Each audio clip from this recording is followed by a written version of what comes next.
Hi friends, welcome to மண்வாசம் channel. இன்றைக்கி பார்த்தீங்கன்னா கோதுமை மாவு வச்சு கொழுக்கட்டை செய்ய போகிறேங்க. இப்போ அரிசி மாவு இல்லைன்னா டக்குன்னு நீங்கள் கோதுமை மாவு இருந்தால் செஞ்சு முடிச்சிடலாம். அதுக்கு நான் பார்த்தீங்கன்னா 1 கப்பு கோதுமை மாவு எடுத்துருக்குறேன். இப்போ பார்த்தீங்கன்னா லைட்டாக அதை வதக்கி எடுத்துக்கலாங்க.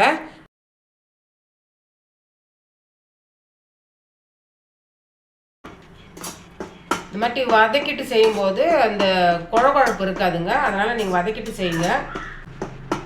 ஒரு 2 நிமிஷம் வதக்கினா போதும். ரொம்ப கலர் மாறுற அளவுக்கு வதக்க தேவையில்லை. அவ்வளோதாங்க, இந்த அளவுக்கு வதக்கினா போதும். இப்போ கேஸ் ஆஃப் பண்ணிடலாம். இப்போ வந்து ஒரு பாத்திரத்தில் இதை போட்டுக்கலாங்க. இப்போ கேஸ் ஆன் பண்ணிவிட்டு திரும்பவும் அதே வானல் வச்சுக்கலாங்க. ஒரு 1/2 டேபிள் ஸ்பூன் அளவுக்கு நெய் விட்டுக்குங்க. இப்போ பார்த்தீங்கன்னா ஒரு பெரிய கேரட்டும் ஒரு 1/2 மூடி தேங்காயும் திருவி வச்சுருக்குறேங்க. அதை சேர்த்து தான் செய்ய போகிறேன். இப்போ ரெண்டுத்தையும் இப்போ அந்த வானலில் இருக்கிற நெய்யில் சேர்த்துக்கலாங்க.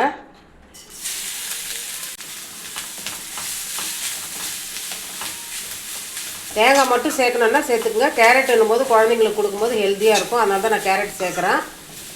நல்லா இந்த அளவுக்கு வதங்கணுங்க. அந்த கேரட் வதக்கிறதுல வெந்துடணும். அந்த அளவுக்கு வதங்கணும். இப்போ நம்ம மாவு எடுத்து இல்லைங்களா, அதே கப்பில் 3/4 கப்பு வெல்லம் எடுத்துருக்குறேன். அதையும் சேர்த்துக்கலாங்க. இதில்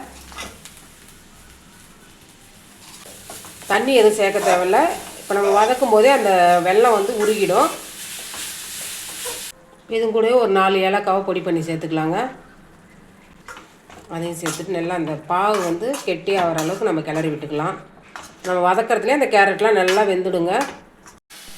நல்லா இந்த அளவுக்கு வெல்லம் சேர்ந்து அந்த பாவு மாதிரி வந்தது நம்ம நிறுத்திடலாங்க. அடுப்பு ஆஃப் பண்ணிடலாங்க.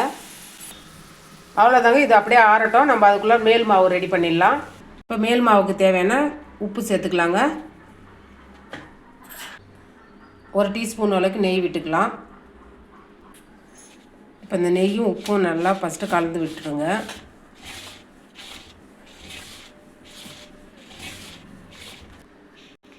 இப்போ வந்து நான் ஒரு 1/2 கப்பு தண்ணி எடுத்துருக்குறேங்க. 1 கப்பு மாவுக்கு 1/2 கப்பு தண்ணி தேவைப்படும். நீங்கள் அதுக்கோசம் ஒரே அடியாக ஊற்றிடாதீங்க. கொஞ்சம் கொஞ்சமாக தெளிச்சிட்டு சப்பாத்தி மாவு பதத்துக்கு பிசைஞ்சிக்குங்க.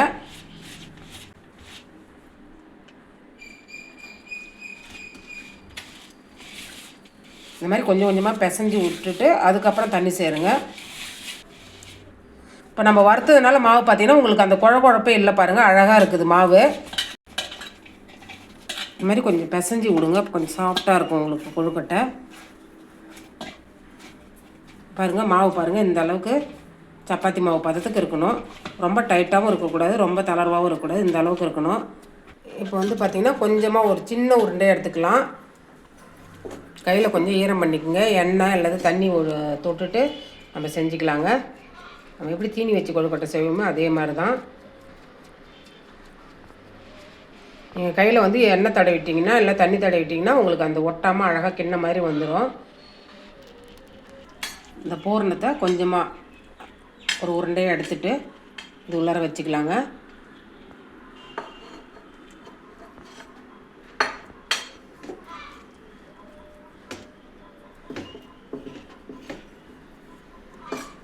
அவ்வளோதாங்க, நல்லா அழுத்தி பிடிச்சிட்டுனா அது இந்த வெளியில் வராத அளவுக்கு நீங்கள் அழுத்தி விட்ருங்க. அதே தான்.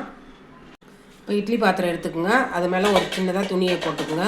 ஏன்னா ஓட்டை இருக்கிறதுனால நான் துணி போடுறேங்க. நீங்கள் ஓட்டை இல்லைன்னா அப்படியே வச்சுக்கலாம். நம்ம அதில் வச்சுக்கலாங்க செஞ்சுட்டு. அவ்வளோதாங்க, இப்போ இட்லி பாத்திரத்தில் வச்சாச்சு. இப்போ மூடி போட்டு ஒரு 5 நிமிஷம் வேகட்டும். அவ்வளோதாங்க, நல்லா வெந்துடுது கொழுக்கட்டை. இப்போ கையில் நல்லா தண்ணி தெளிச்சுட்டு எடுங்க. அவ்வளோதாங்க, சூடாக இருக்குது. இருந்தாலும் உங்களுக்கு கட் பண்ணி காமிக்கிறேன்.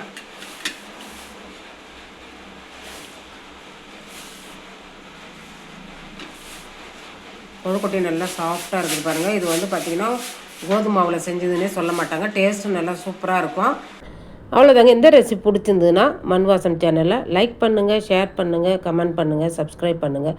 பக்கத்தில் இருக்க பெல் ஐக்கானையும் கிளிக் பண்ணுங்கள். தேங்க்யூ.